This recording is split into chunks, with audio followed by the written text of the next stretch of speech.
A 85-year-old man finds himself imprisoned for a crime he never committed. Will the brutal reality of life behind bars crush his spirit? Or can he find a way to clear his name and reclaim his dignity in the twilight of his life? The prison gates creaked open, revealing a long, dimly lit corridor that seemed to stretch into eternity. The walls were cold, dripping with moisture, and the stale air clung to Jack's lungs as he took his first step inside. At 85 years old, the weight of his years hung heavy on his frail frame. His hands, rough and lined with age, trembled as he gripped the old book he carried. Each step echoed through the narrow halls, and the soft shuffle of his feet barely registered against the distant clamor of prison life. Jack was sentenced to life behind these crumbling walls, a place devoid of mercy, where time itself had been forgotten. The moment he entered the yard, all eyes fell upon him. His sunken face and stooped shoulders marked him as an easy target in the harsh ecosystem of prison survival. The cold wind bit at his thinning skin, and the sky above seemed to mirror the hopelessness that spread through every inch of this forsaken place. Mitchell was the first to break the silence. A tall, brash young man, no older than 30, who had already established himself as a predator in this environment. His eyes gleamed with cruel amusement as he spotted Jack.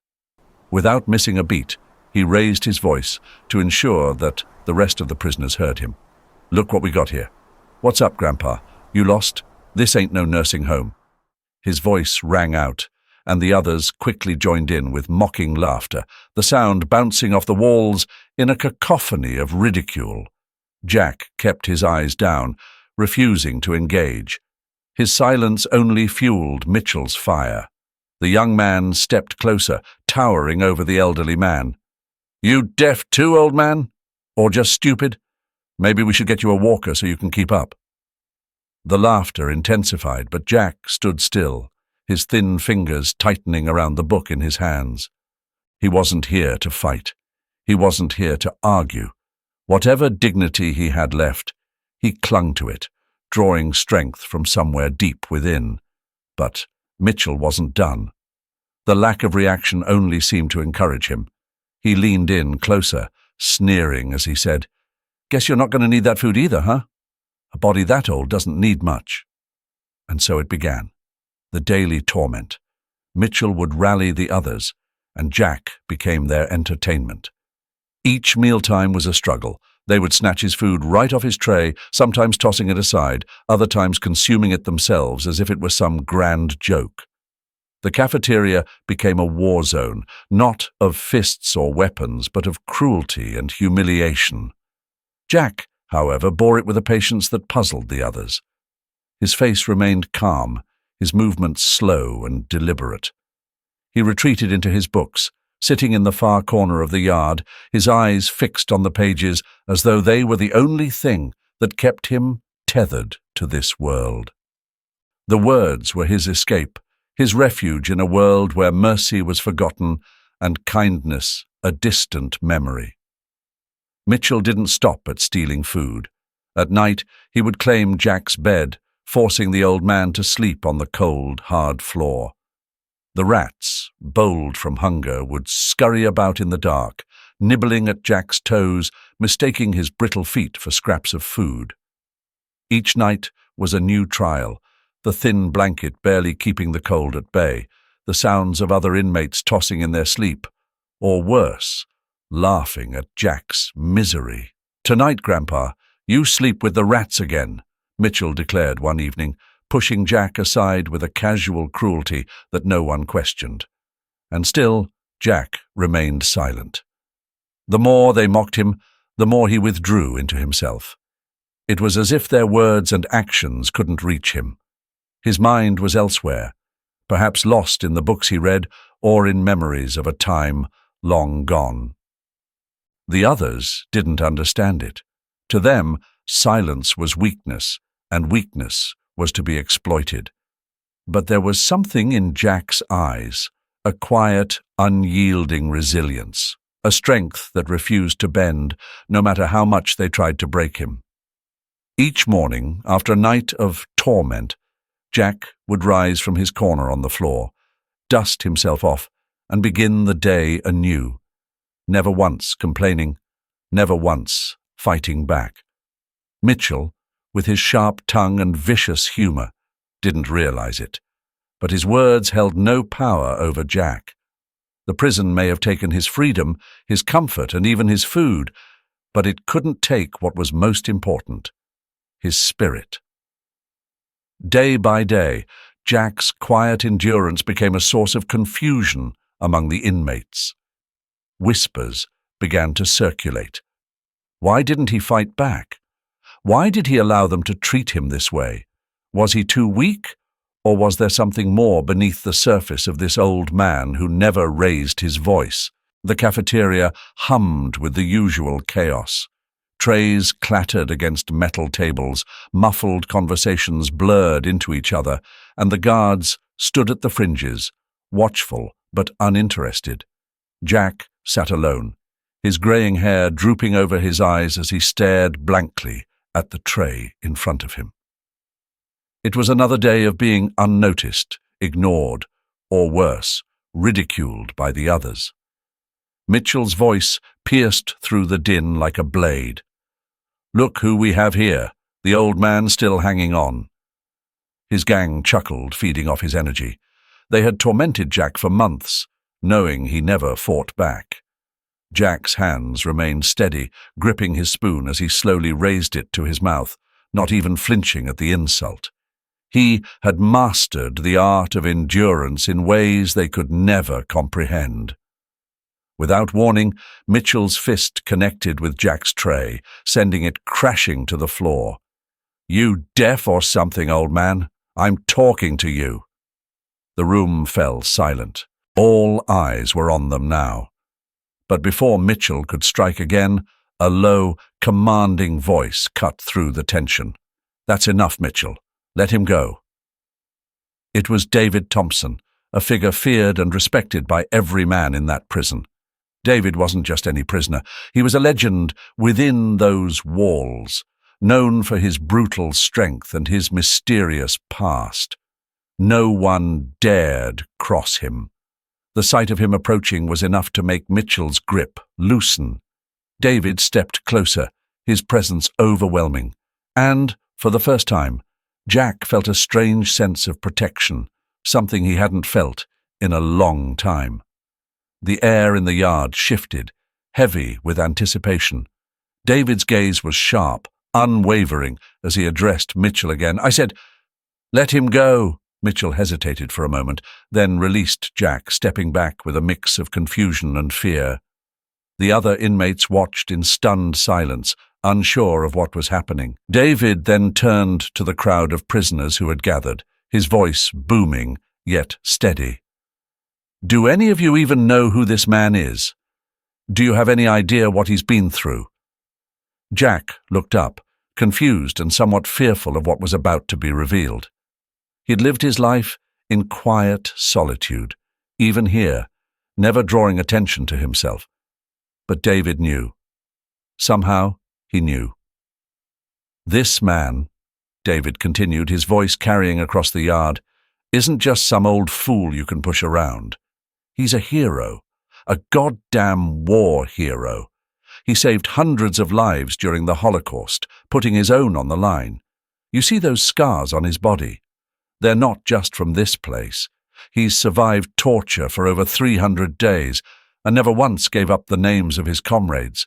He didn't break then, and he sure as hell won't break now." A murmur rippled through the crowd. The hardened criminals, men who had seen and done terrible things, were now standing in awe, staring at Jack with newfound respect. The air grew thick with disbelief, mixed with a sense of admiration. Jack, sitting on the ground, could feel the weight of their gazes on him. His past, long buried under the pain of betrayal and years of silence, had been unearthed in a matter of moments. He didn't speak. He didn't need to. His scars, now visible to all, spoke for him. David, still standing tall, looked around at the prisoners once more. His tone was final, unyielding.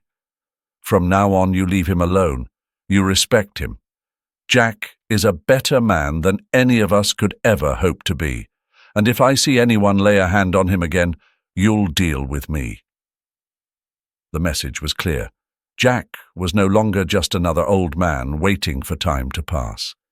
He was now a figure of honor, a man who had survived unimaginable horrors and lived to tell the tale. From that day on, the sneers and jeers stopped.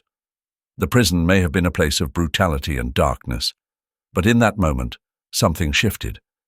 Jack sat in the corner of the prison yard, the sunlight casting long shadows over the cracked pavement. His once broken spirit had found an unexpected strength after the brutal incident. The marks on his face had faded, but the memory lingered in the eyes of every prisoner who passed him. Jack, the man they once overlooked, had become a symbol of resilience. It wasn't something he sought after, nor did he revel in the respect he now commanded. He simply did what he had to survive. But survival wasn't just about enduring beatings or avoiding the gaze of dangerous men. It was about preserving one's soul. Jack had done that, not through violence, but through unwavering dignity. The atmosphere in the prison had shifted. One afternoon, while Jack was scribbling in his worn notebook, a shadow fell over him. It was Mitchell. His hulking figure loomed, but his stance was different. There was no menace in his presence, only hesitation. The man who had once tormented Jack now looked unsure of himself. "Jack!" Mitchell's voice was low, barely audible over the hum of the yard. Jack glanced up, meeting his eyes with a steady gaze. He didn't say a word, waiting for whatever would come next. Mitchell swallowed hard, the words clearly difficult for him to speak. "I was wrong. What I did to you, it wasn't right." Jack remained silent, letting the weight of the moment settle between them. There was no rush. The years in prison had taught him patience. "I'm not asking for anything," Mitchell continued, his eyes dropping to the ground, ashamed. "But if you could forgive me, maybe I could forgive myself someday." The quiet stretched on, and for a moment Jack could see the boyish fear in Mitchell's face, the fear of being unforgivable, of being trapped not just in prison, but in his own guilt. Jack didn't stand or gesture, he simply spoke, his voice calm and steady, like the sermons he had read so many times. "Mitchell, we all have to live with what we've done. The real prison isn't these walls, it's inside us. If you're looking for forgiveness, you've already started the journey. I forgive you." Mitchell's shoulders sagged in relief, as though a great weight had been lifted. He nodded, muttering a thank you before turning and walking away. Jack watched him go, knowing that while forgiveness had been given, the path to redemption was long and difficult. The days passed and Jack's life continued in quiet routine. He still ate modestly, his meals simple and sparse. Others offered him extra portions, out of respect or gratitude. But Jack always refused. His life had never been about abundance. It had always been about finding peace in the little things, books, writing, and prayer. Those were the things that kept his mind sharp and his heart open. More and more the prisoners began to notice Jack's way of living. His calm demeanor, his focus on self-improvement, it became something of an example for the men around him. Some would ask him about the books he read, seeking to learn. Others began to sit quietly by his side in the library, their fingers tracing the lines of borrowed books. Violence still existed within the prison, but it was no longer the dominant force. In its place, a quiet yearning for betterment began to take root. Every week, a small group of prisoners would gather, following Jack to the chapel. The rows of wooden benches were filled with men who had once been enemies, sitting side by side, united by the hope of forgiveness and change. Together, they would pray, each word spoken not for the benefit of others, but for their own hearts. It was there, under the stained glass windows, that Jack found solace. He prayed not only for himself, but for every soul that sought redemption within those walls. The prison wasn't perfect, and Jack knew it never would be, but for the first time in years, there was a sense of hope, not just for him, but for everyone who dared to believe that they could be more than the sum of their past mistakes. Mitchell sat on the cold steel bench across from Jack, the low murmur of the prison's common room buzzing around them. He'd been curious for weeks now, but today he finally gathered the courage to ask, "Jack, why are you really here?" Mitchell's voice was steady, but there was an unmistakable note of concern. Jack sighed, his eyes distant, as if he were seeing something long gone. "It's a long story, Mitchell, a long and painful one." Mitchell leaned in slightly, sensing the weight in Jack's voice. "I'm listening." Jack clasped his hands together, staring at the rough skin, calloused from years of hard work. "You know, I dedicated my life to raising my grandson. Carlos, that boy meant everything to me. When my son passed, I took him in. I gave him everything I had, worked my fingers to the bone, built a life, a home. I thought I was doing right by him." Mitchell frowned. "What happened? Why did it all fall apart?" Jack's jaw tightened. "One day, I came home, and the police were waiting for me. Said they found drugs in the house. I laughed at first, couldn't believe it. I'm no criminal, but they weren't joking. They arrested me right there in my own home. I kept thinking it was all a mistake, until I found out who was behind it." Mitchell's eyes widened. "Who?" Jack's voice dropped, the bitterness evident. "Carlos, my own grandson. He planted the drugs, set me up. I never even saw it coming. He took everything, my freedom, my money, even the house, and for what? Greed.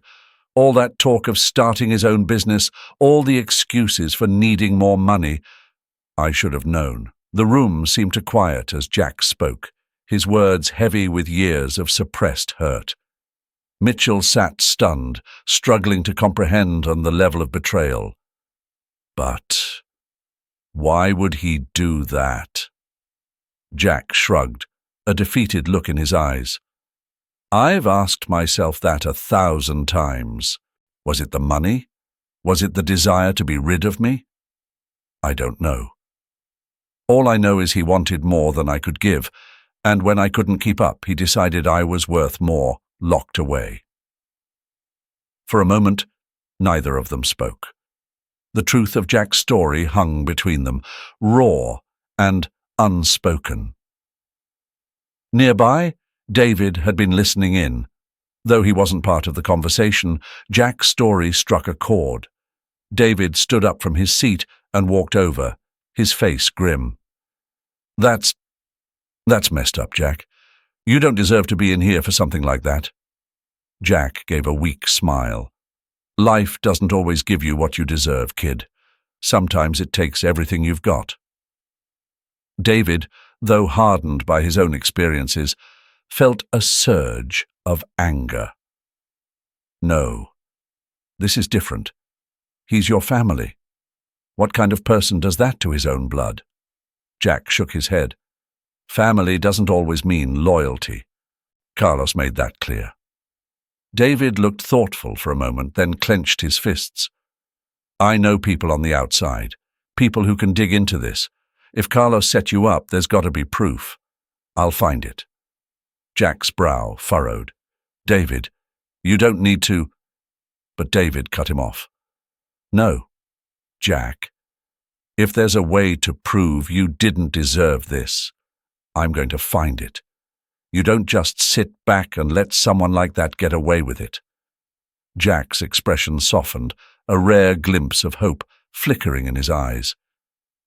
"If you think it's worth the trouble—" David nodded firmly. "It is. You've spent enough time here. If I can get him to admit what he did, maybe we can turn things around." The resolve in David's voice was clear. He wasn't just saying it to make Jack feel better. He meant it. Jack had been wronged, and David was determined to see justice done. In the days that followed, David began reaching out to contacts outside the prison, quietly setting plans into motion. He knew it wouldn't be easy, but he had a gut feeling that Carlos's greed had left a trail, one that, if followed carefully, could lead to the truth. As the days turned into weeks, Jack went about his prison routine, no longer dwelling on what he had lost, but focusing on what he could still do. He shared his wisdom with the other inmates, offering advice and stories from his life before everything went wrong. It was a quiet, humble existence, but Jack had found peace in it. Even in the bleakness of the prison walls, he had not lost his sense of purpose. The plan to expose Carlos had been brewing in the minds of David and his loyal friends outside the prison, and so they devised a cunning plot to lure Carlos into confessing. One day, a man posing as a high-powered attorney arrived at Carlos's house. His suit was crisp, his manner professional, and his words carried the weight of someone with authority. The fake attorney greeted him with a friendly but serious tone, making sure to keep Carlos on edge. "I've been reviewing Jack's case," he began, leaning forward just enough to make Carlos feel the pressure of his next words. "It seems there's a problem. New evidence has surfaced, something that could potentially get Jack released." Carlos's face remained stoic, but there was a flicker of unease in his eyes, a twitch in his jaw. The fake attorney kept pushing, slowly tightening the screws. "This evidence, it links you to the setup. If this goes public, Jack walks free. And you, well, let's just say things won't be so pleasant for you anymore." In that moment, the fear Carlos had been trying to bury deep within his chest surged to the surface. He glanced around the room, paranoia creeping into his every movement. The walls felt like they were closing in, the air suddenly thicker. "What evidence?" Carlos stammered, his voice cracking for the first time. "That's impossible." But the attorney smiled, a slow, deliberate grin that let Carlos know he was trapped. "Oh, it's very possible. You see, we know everything. The money trail, the lies, how you framed Jack to cover your own mess. And we've got the proof." Carlos's panic deepened. He could feel his composure slipping away like sand through his fingers. In his desperation, he blurted out, No, that's not what happened. I didn't think it would go this far. I just needed him out of the way. I didn't mean for it to." Carlos accidentally said, "I destroyed all those drugs. No, I mean, the police couldn't find anything." His words hung in the air, cold and heavy. The attorney leaned back, satisfied. Hidden in his briefcase was a small recording device, capturing every desperate word Carlos had just uttered. It was all they needed. The truth, exposed at last. The day the recording was played in court was the day Jack's nightmare began to end. The proof was undeniable. Carlos had orchestrated the entire setup, sending Jack to prison for a crime he didn't commit. The courtroom erupted in gasps and murmurs, but Jack sat quietly, his hands resting on the wooden table in front of him. After years of being wrongfully imprisoned, his moment of justice had finally arrived. As the gavel hit the bench and the judge declared Jack innocent, there was a ripple of emotion that spread like wildfire. Word traveled fast within the prison walls. Jack was finally going home. Back at the prison, the news of Jack's exoneration hit the inmates like a tidal wave. For years, they had come to see Jack as something of a mentor, a figure who offered wisdom and guidance, even from behind bars. Now, they wanted to give him the farewell he deserved. Plans were quietly made. An impromptu celebration of sorts, though nothing grand, just a way to show their respect for the man who had taught them more about honor and patience than any lesson life had thrown at them before. David, who had been Jack's steadfast protector within those unforgiving walls, was among the first to hear the news. A rare smile crossed his rough face as he leaned against the bars, listening to the excited whispers spreading through the block. He knew what this meant, not just for Jack, but for all of them. Jack's freedom was a victory for everyone who had ever been wronged, everyone who had suffered at the hands of a broken system. That night, David made a quiet promise to himself. No matter what happened after Jack's release, he would carry the man's legacy within those walls. He would protect Jack's name, ensuring that the old man's courage and dignity were never forgotten. "You did it, old man," David whispered to the empty cell next to his. "You're free." The sun, unusually bright that morning, cast long shadows across the prison yard. Jack, his face weathered by years of hardship, stood by the steel gates, a free man for the first time in what felt like an eternity. The air was heavy with emotion. Slowly, one by one, the prisoners lined up along the narrow corridor, their faces a mixture of respect, admiration, and sorrow. They all knew this was no ordinary day. It was the day Jack would finally walk out of the hellhole they all called home. The sound of footsteps echoed in the concrete hallway as the prisoners moved into place, forming an impromptu honor guard. From hardened criminals to the once vicious bullies who had preyed on the weak, each one held a grudging admiration for the old man. It wasn't just because Jack had survived, no. He had thrived in ways none of them could understand. The applause began quietly, a slow clapping from the back of the line. It built steadily, the rhythm becoming louder, a crescendo of hands slapping together in a rough but sincere tribute. Jack, with his thin frame and grey hair, stood at the center of it all. His heart heavy yet filled with an unfamiliar warmth. He looked at each face, not missing a single one. Some nodded, others simply stared. But the message was clear. This man had earned their respect. David, the man who had taken Jack under his wing from the beginning, approached. David was not a man who smiled often. His face, marked by a life of violence and power, was as hard as the prison walls that surrounded them. But today there was a softness in his eyes, something close to pride. "You earned this, Jack. Every single damn day in here.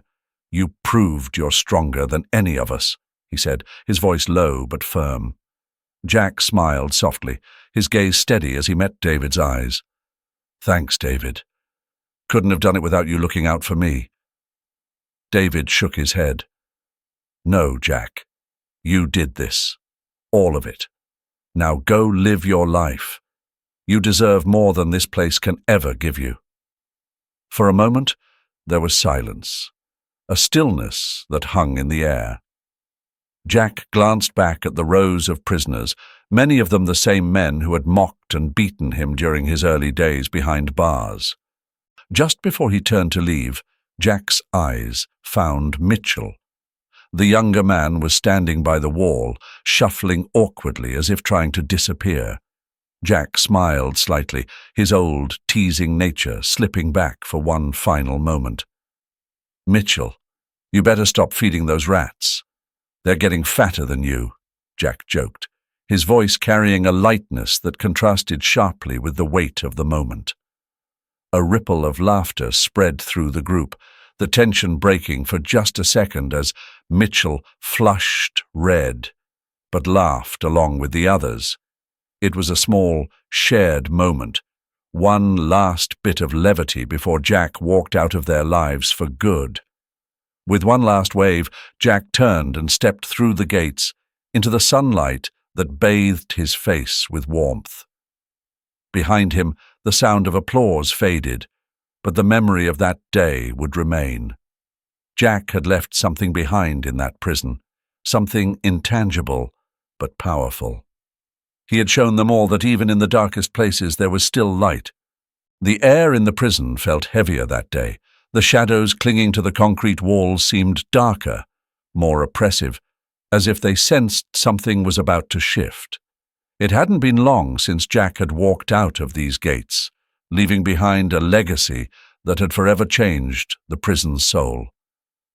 But now, Carlos, his own flesh and blood, was being marched through those same gates, bound by handcuffs and the weight of his own guilt. Carlos, the grandson who had betrayed Jack, had finally been caught and sentenced. His crime was clear as day to the other inmates. Everyone knew how he had planted the drugs that sent his grandfather to rot behind bars. Jack had been a beacon in this God-forsaken place, and Carlos was the reason he'd suffered. Now, that same Carlos would face the consequences of his actions, surrounded by the very men who had come to love and respect the man he had wronged. As Carlos shuffled into the yard for the first time, eyes turned. There was no warmth in their gaze. Mitchell, the tall, grizzled man whose loyalty to Jack had been unwavering, stood near the fence, his arms crossed tightly over his chest. David, another man who had found salvation under Jack's watchful eye, stood beside him, his jaw clenched. They had already heard the news. The whispers had spread quickly. This was Jack's grandson, the one who had betrayed him. And now there was a reckoning to be had. "You see who that is?" Mitchell muttered under his breath to David, his eyes narrowing as Carlos was led past them, his head down, avoiding their stares. David nodded, his eyes cold and unforgiving. "Yeah," he said slowly. "I see him." The prison had a code, one that ran deeper than the rules of the guards or the law of the land. In here, loyalty was everything, and betrayal, especially to someone like Jack, was the worst crime of all. Carlos had sold out his own blood, his own grandfather, and now he was here, in the lion's den. That first night, Carlos lay on his bunk, every sound in the cell block amplified by the silence around him.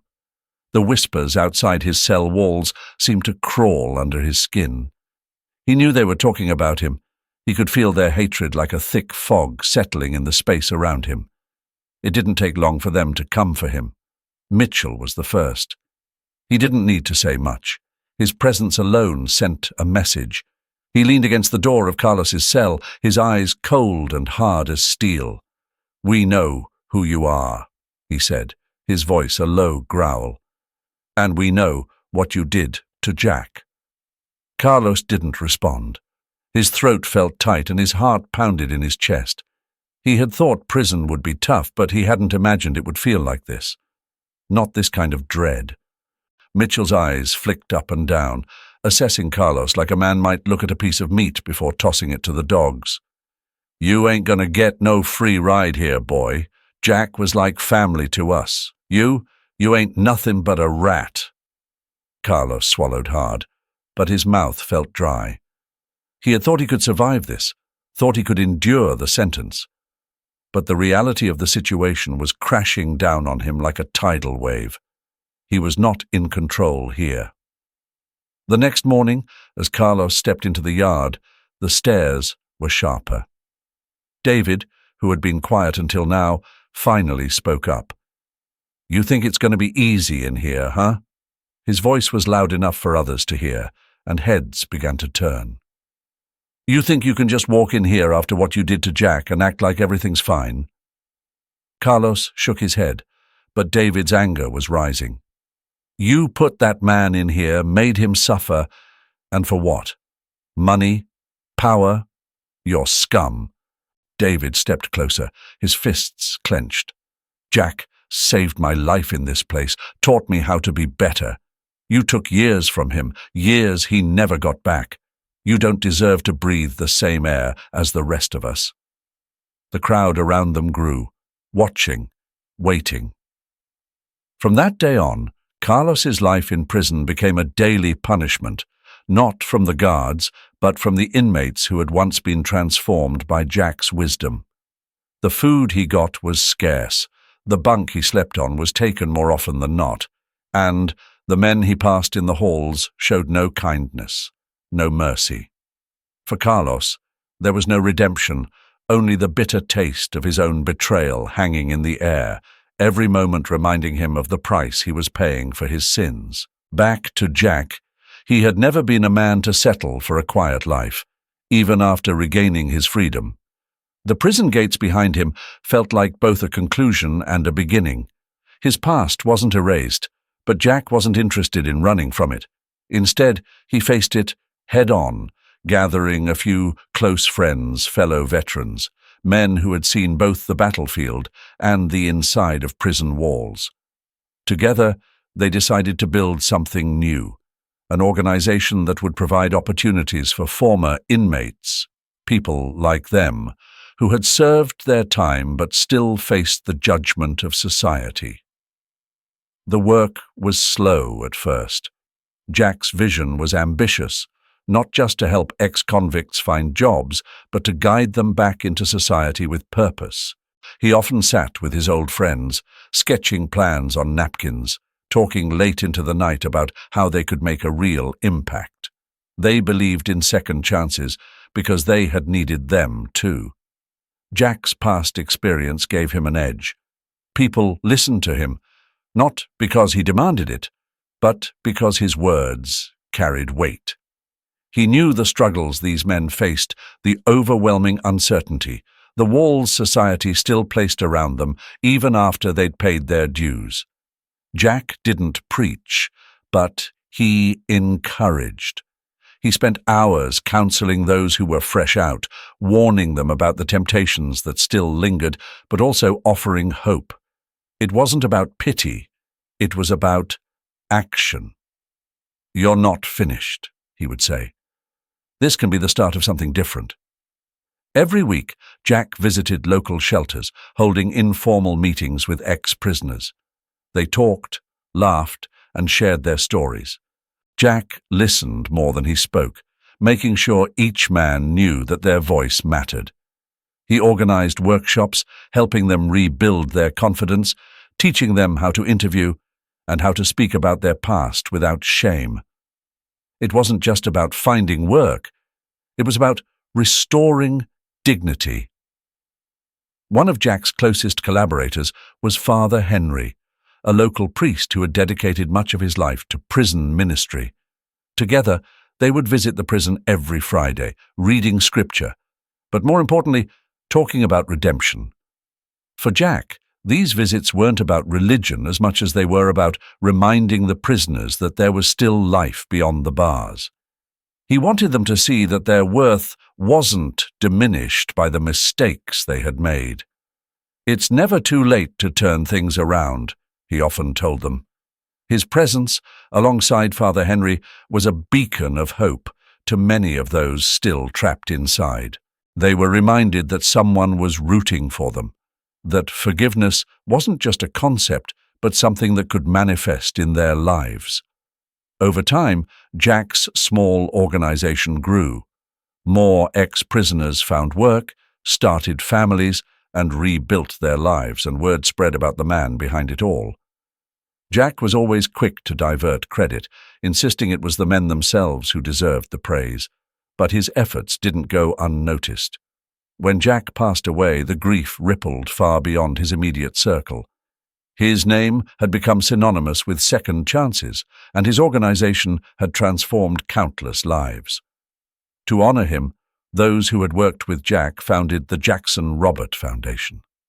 The foundation carried forward his mission, helping thousands more find their footing after prison. It wasn't just a charity, it was a lifeline, a symbol that no mistake was beyond redemption. Jack's legacy wasn't just bricks and mortar, or even the people he had helped. It was a reminder of the power of kindness, the courage to believe in change, and the strength to lift others when they couldn't stand on their own. His name became a symbol of hope, whispered among those still serving time, a promise that their past did not have to define their future. Jack had built more than an organization, he had built a path to redemption for anyone willing to walk it. If this story moved you, don't forget to hit the like button and subscribe for more powerful narratives like this one. And remember, it's not just about the destination, but the steps we take along the way. I'd love to hear your thoughts in the comments. What part of the story resonated with you the most? Until next time, keep believing in the strength of family, love, and second chances. Thanks for watching, and may God bless you all. I'll see you in the next video.